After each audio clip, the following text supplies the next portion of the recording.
اتر پردیش کے ضلع سنبل ایک بڑی اور سخت کارروائی میں انتظامیہ نے اتر پردیش کے سنبل ضلع کے اسمولی تھانہ علاقے میں واقع رایا بزرگ گاؤں میں انہدامی کارروائی انجام دی۔ سنبل میں اس آپریشن کے دوران 4 تھانوں کی پولیس فورس، 50 سے زیادہ کانسٹیبل، 15 اکاؤنٹنٹ، 3 قانون نافذ کرنے والے افسران اور سینئر افسران کو جائے وقوع پر تعینات کیا گیا، جس سے پورا گاؤں دوستوں چھاؤنی میں تبدیل ہو گیا۔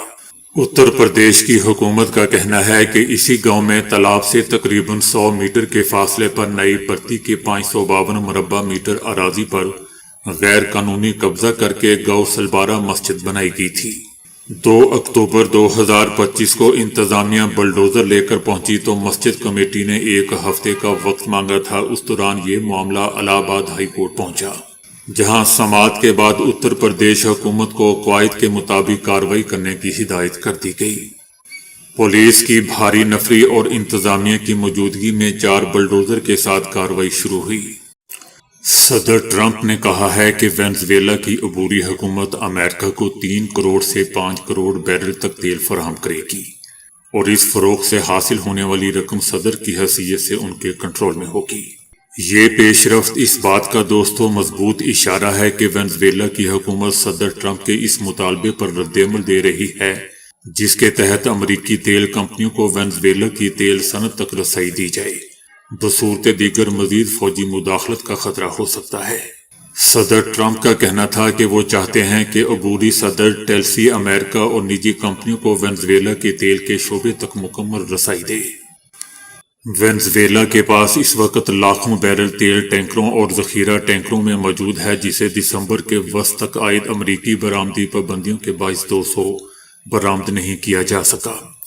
یہ پابندیاں وینزویلا کے صدر نیکولس کی حکومت پر بڑھتے اور امریکی دباؤ کا حصہ تھی، جو اس ہفتے امریکی افواج کی جانب سے ملک میں بڑے پیمانے کی کارروائی اور نیکولس کو حراست میں لیے جانے پر ختم ہوئی۔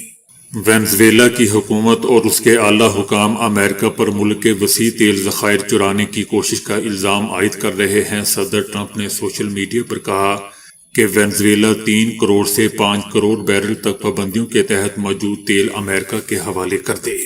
صدر ٹرمپ کا کہنا تھا کہ یہ تیل مارکیٹ قیمت پر فروخت کیا جائے گا اور اس سے حاصل ہونے والی رقم امریکہ اور وینزویلا کے عوام کے فائدے کو یقینی بنانے کے لیے ان کے کنٹرول میں رہے گی۔ یہ بھی بتایا جا رہا ہے کہ اس خام تیل کو امریکہ بھیجنے کے لیے چائنا جانے والے بعض کارگو کی دوبارہ تقسیم کرنا پڑ سکتی ہے۔ گزشتہ 1 دہائی کے دوران، خاص طور پر 2020 میں وینزویلا کے تیل سے وابستہ کمپنیوں پر امریکی پابندیوں کے بعد چائنا وینزویلا کا دوستوں سب سے بڑا خریدار رہا ہے۔ امریکہ کا کہنا ہے کہ وینزویلا کے پاس اب موقع ہے کہ سرمایہ معیشت کی بحالی ہو اور فائدہ اٹھایا جائے۔ امریکہ امریکی ٹیکنالوجی اور شراکت داری کے ذریعے وینزویلا کو بدلہ یا مالا مال کیا جا سکتا ہے، ایسا دوستوں امریکہ کا کہنا ہے۔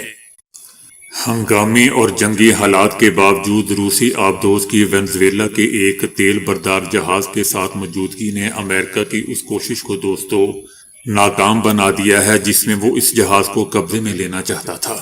امریکی اخبار وال سٹریٹ جرنل نے امریکہ کی وزارت دفاع اور بحریہ کے باخبر ذرائع سے رپورٹ کیا ہے کہ روس نے ایک جوہری آبدوز وینزویلا کے تیل بردار جہاز کی حفاظت کے لیے روانہ کی ہے۔ یہ جہاز وینزویلا کا خام تیل لے کر جا رہا تھا اور سمندر میں وینزویلا کے ساحل کے قریب امریکہ کی جانب سے اسے روکنے اور پکڑنے کی کوشش کی جا رہی تھی۔ رپورٹ میں یہ بھی بتایا گیا روسی آبدوز کی حفاظت میں یہ جہاز آخری منزل غالباً بھارت یا چائنا ہو سکتی ہے۔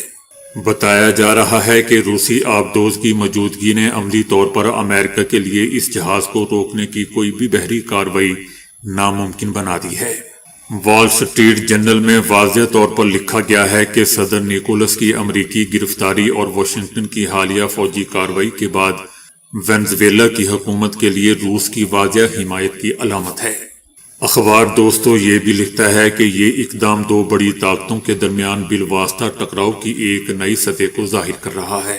گزشتہ مہینوں میں امریکی پابندیوں کے باعث یہ جہاز وینزویلا کے تیل کی برآمد کے لیے غیر رسمی راستے استعمال کر رہا تھا۔ امریکی حکومت کا دعویٰ تھا کہ یہ جہاز پابندیوں کی خلاف ورزی کر رہا ہے اور اسے قبضے میں لیے جانا چاہیے، لیکن روسی آبدوز کی شناخت کے بعد یہ کارروائی روک دی گئی۔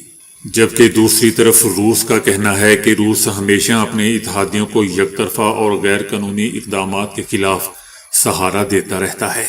روس کا یہ بھی کہنا ہے کہ بین الاقوامی پانیوں میں روسی بحری جہازوں کی موجودگی مکمل طور پر قانونی ہے اور یہ سمندری قوانین کے مطابق ہے۔